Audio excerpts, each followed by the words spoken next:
Bismillahirrahmanirrahim. Assalamualaikum warahmatullahi wabarakatuh. Alhamdulillahirabbil alamin.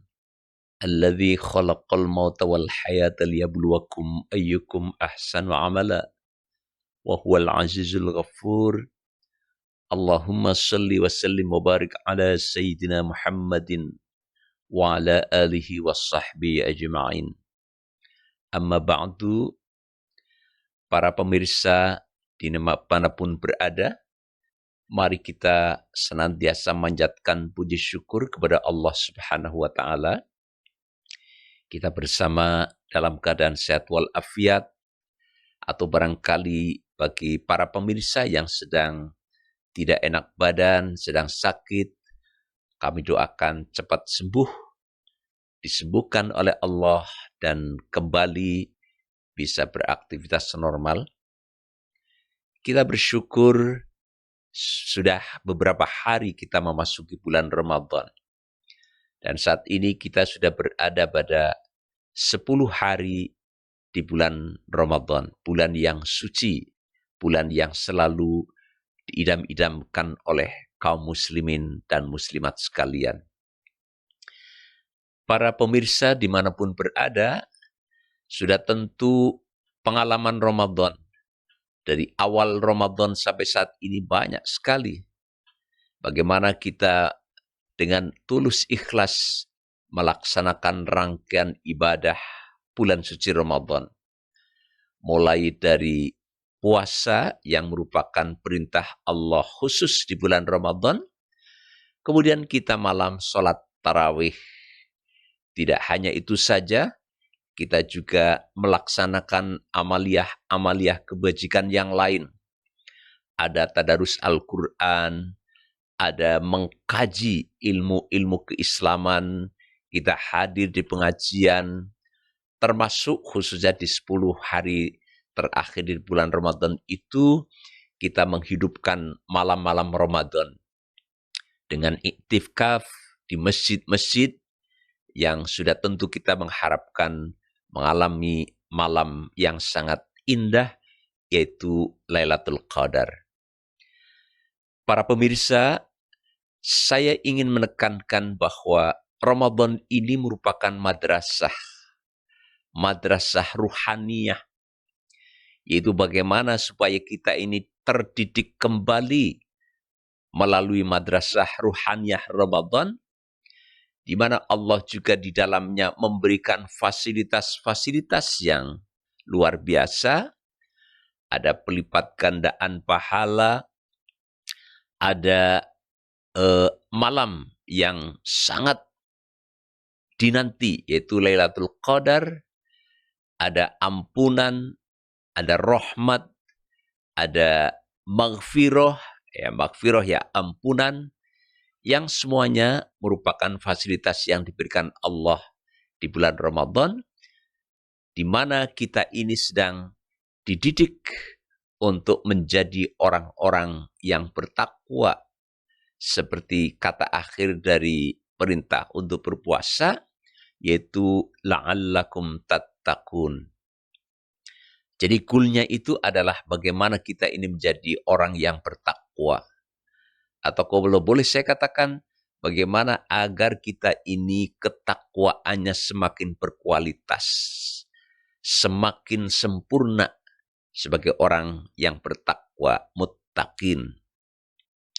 Para pemirsa, takwa yang sesungguhnya merupakan tujuan akhir dari puasa, ini dilalui melalui proses-proses madrasah ruhaniyah. Karena takwa itu sendiri berarti ittaqo yattaqi takwa, wiqayah, yang berarti menjaga hubungan kita dengan Allah Subhanahu wa Ta'ala, agar kita ini berupaya selalu dekat, selalu dengan Allah, melalui sholat, zikir, tadarus, termasuk adalah melaksanakan puasa di siang hari bulan Ramadan.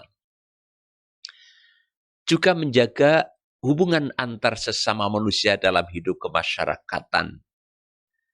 baik kita ini sebagai anggota masyarakat, sebagai warga bangsa, sekaligus juga umat Islam, bagaimana memberikan kontribusi terbaik dalam kehidupan bermasyarakat.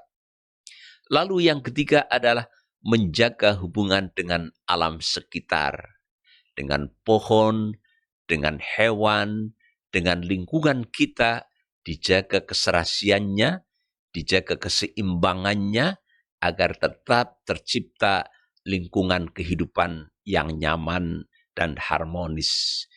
Jadi takwa itu mencakup seluruh aspek kehidupan manusia. Oleh karena itu, di dalam ajaran Islam itu dikenal ada kesalehan ritual, kesalehan individual, lalu ada kesalehan sosial, kesalehan kemasyarakatan. Kesalehan ritual itu kita kenal dengan ibadah mahdhah, yaitu ibadah-ibadah yang memang sudah ditentukan oleh Allah dan dicontohkan oleh Nabi Muhammad sallallahu alaihi wasallam. Salat, puasa, berwudu dan sejenisnya itu merupakan contoh-contoh ibadah mahdhah, kesalehan ritual.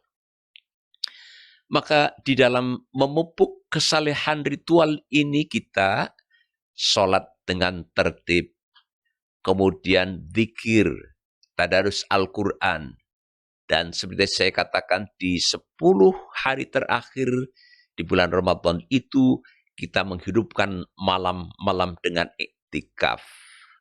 Itu semuanya adalah salah satu beberapa hal yang terkait dengan kesalehan ritual. Pendek kata, kesalehan ritual itu adalah kesalehan yang berkenaan dengan hubungan kita dengan Allah Subhanahu wa Ta'ala.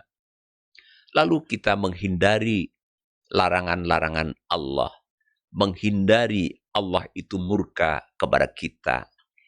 Itu kesalehan ritual. Lalu ada kesalehan sosial. Dan ini tidak kalah penting di dalam ajaran Islam, kita ditekankan untuk memiliki kesalehan sosial. Yaitu kesalehan yang kita implementasikan dalam kehidupan sosial kemasyarakatan, dalam kehidupan berbangsa dan bernegara. Bagaimana kita berkontribusi untuk menciptakan suasana yang nyaman, tentram, damai, harmonis di tengah-tengah kehidupan masyarakat. Maka Al-Quran, beberapa ayat menunjukkan bagaimana agar kita ini bisa menciptakan kehidupan masyarakat yang bagus. Dan ini adalah bentuk daripada kesalehan sosial. Ada sebuah ayat, Ya ayyuhalladzina amanu jtanibu katsiran minadh-dhanni inna ba'dadh-dhanni ithmun wala tajassasu wala yaghtab ba'dukum ba'dha ayuhibbu ahadukum ayyakula lahma akhihi maitan ila akhiril ayah. Ayat ini menegaskan bahwa wahai orang-orang yang beriman, jauhilah pada dirimu itu prasangka jelek, prasangka buruk kepada saudara-saudaramu. Karena kalau kita selalu berprasangka buruk kepada orang lain, maka diibaratkan di dalam Al-Quran itu adalah seperti memakan bangkai, memakan mayat bangkai saudaranya, yang sudah tentu sangat menjijikkan. Jadi berprasangka buruk ini di dalam Al-Quran dikatakan sebagai hal yang sangat menjijikkan. Ini ada di dalam surat Al-Hujurat.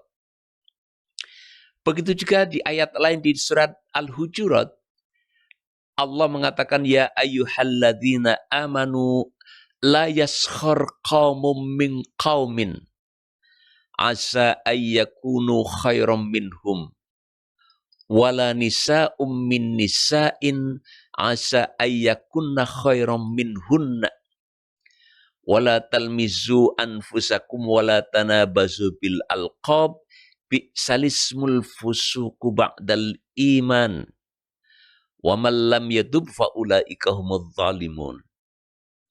Jadi ayat ini juga menekankan tentang panduan bagaimana kita hidup bermasyarakat. Wahai orang-orang yang beriman, janganlah kamu merendahkan sekelompok orang lain. Kita itu tidak boleh untuk merendahkan orang lain. Hanya karena pangkat, jabatan, keduniawiaan, atau ketenaran siapapun. La yaskhor qaumum min qaumin. Tidak boleh merendahkan satu kaum atas kaum yang lain. Karena apa? Boleh jadi yang direndahkan itu lebih mulia daripada yang merendahkan. Kemudian perempuan pun, sekelompok perempuan, jangan suka merendahkan kelompok perempuan yang lain. Karena boleh jadi perempuan yang direndahkan itu lebih mulia daripada perempuan yang merendahkan. Asa ayyakunu khairam minhum. Kalau perempuan, asa ayyakunna khairam minhunna.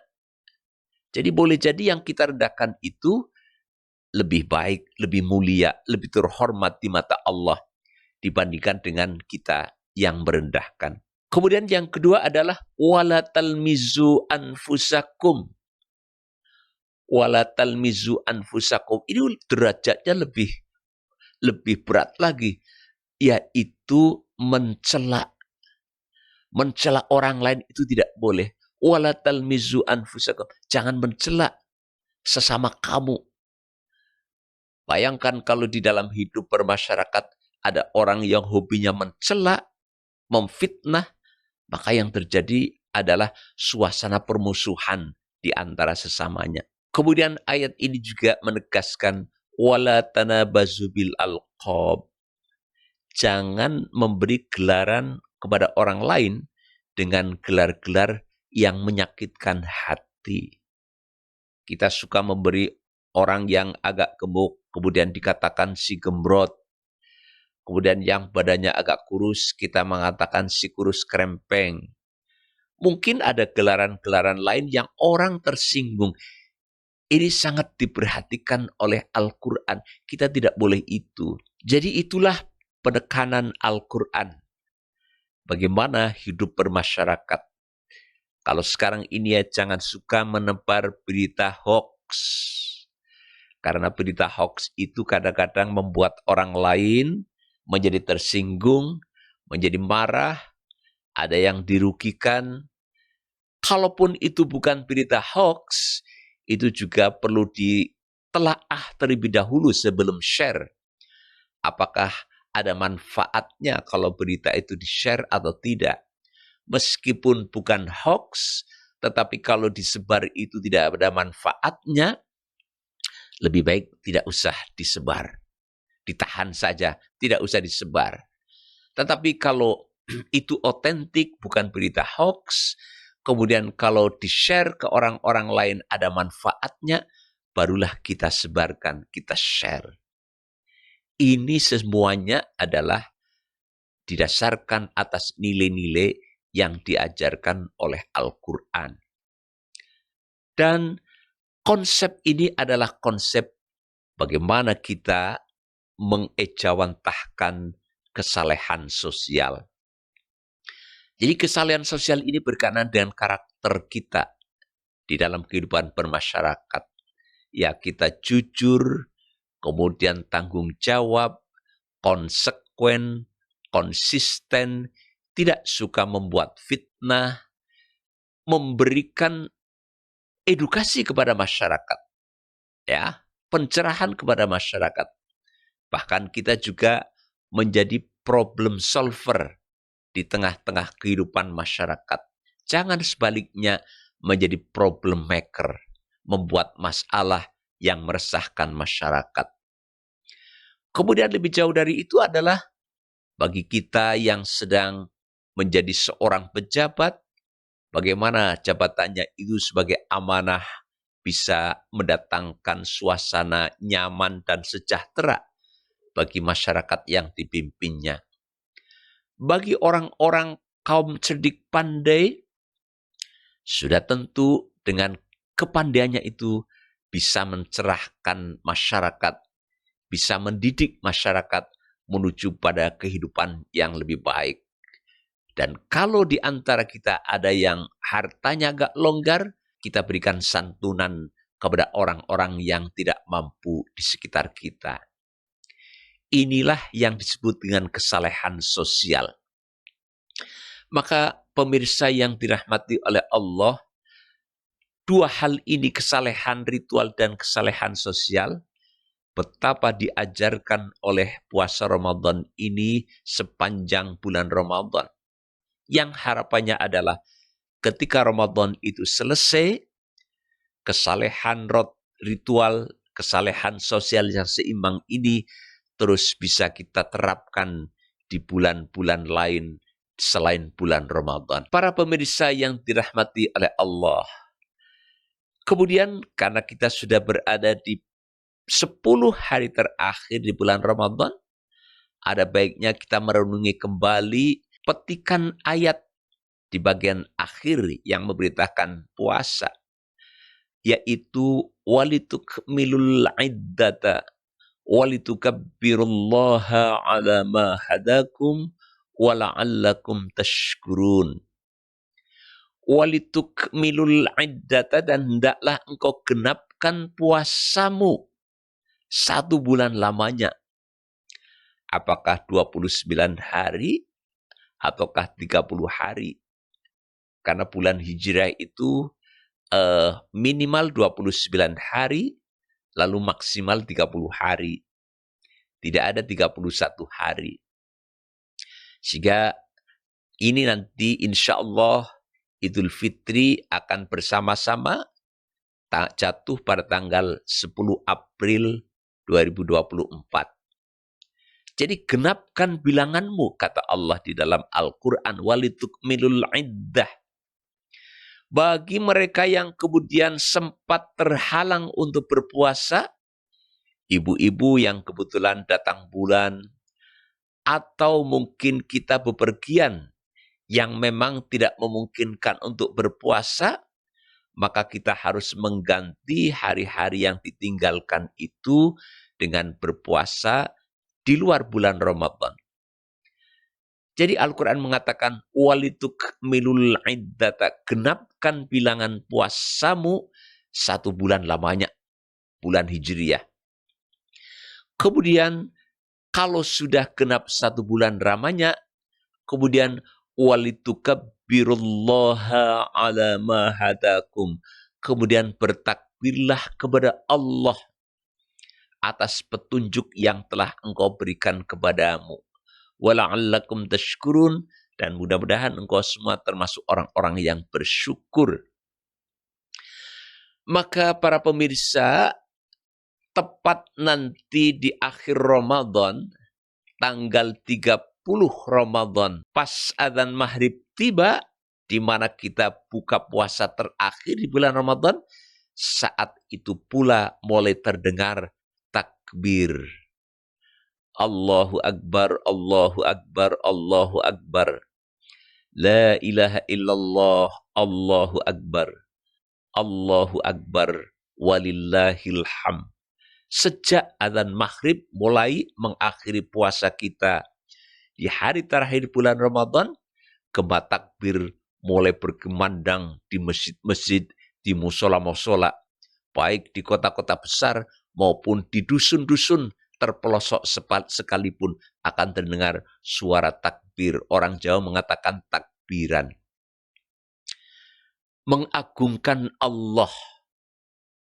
Allahu Akbar, Allah Maha Besar. La ilaha illallah, tidak ada Tuhan selain Allah. Allahu Akbar, Allah Maha Besar. Walillahil hamd, dan segala puji-pujian itu hanya kepada Allah. Itu senandung takbir kita kumandangkan sejak adzan maghrib sampai kemudian pagi hari ketika imam sholat Idul Fitri memasuki mihrab untuk mengimami sholat Idul Fitri. Apa makna itu semua, para pemirsa yang dirahmati oleh Allah? Maka setelah kita dilatih, di-training selama bulan Ramadan, tadi saya katakan kesalehan ritual di training. kesalehan sosial di training, kita menggenapi 30 hari atau 29 hari bulan Ramadan, lalu kita berterima kasih kepada Allah dengan mengagungkan Allah, bertakbir.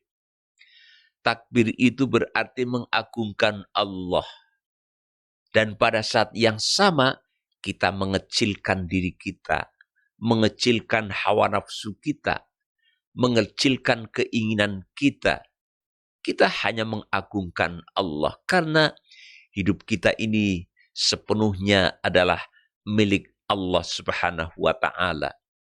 Orang yang tidak mau takbir, yang tidak mau mengagungkan Allah, membesarkan egonya sendiri, membesarkan nafsunya sendiri, maka itu disebut dengan takabur. Dan takabur itu bukan hak manusia. Takabur itu hanya milik Allah. Kita harus takbir, mengagungkan Allah. Maka simbol-simbol takbir itu kita lakukan.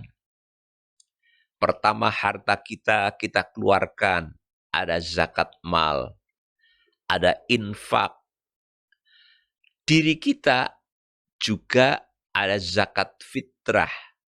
Bahwa setiap orang yang mengalami satu Syawal, pada saat maghrib, mengalami satu Syawal, meskipun setelah itu meninggal, katakanlah, itu wajib untuk mengeluarkan zakatun nafs, zakat fitrah, sebagai simbol bahwa diri kita ini harus jiwanya itu disucikan.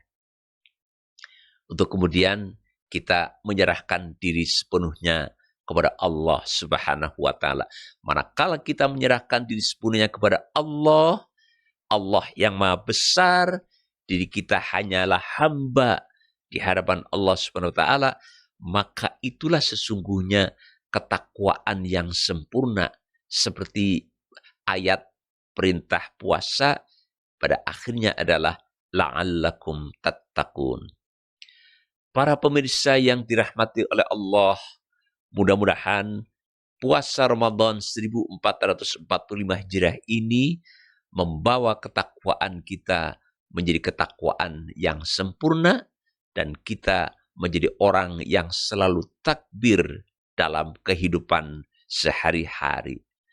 Billahi fisabilil haq fastabiqul khairat. Wassalamualaikum warahmatullahi wabarakatuh.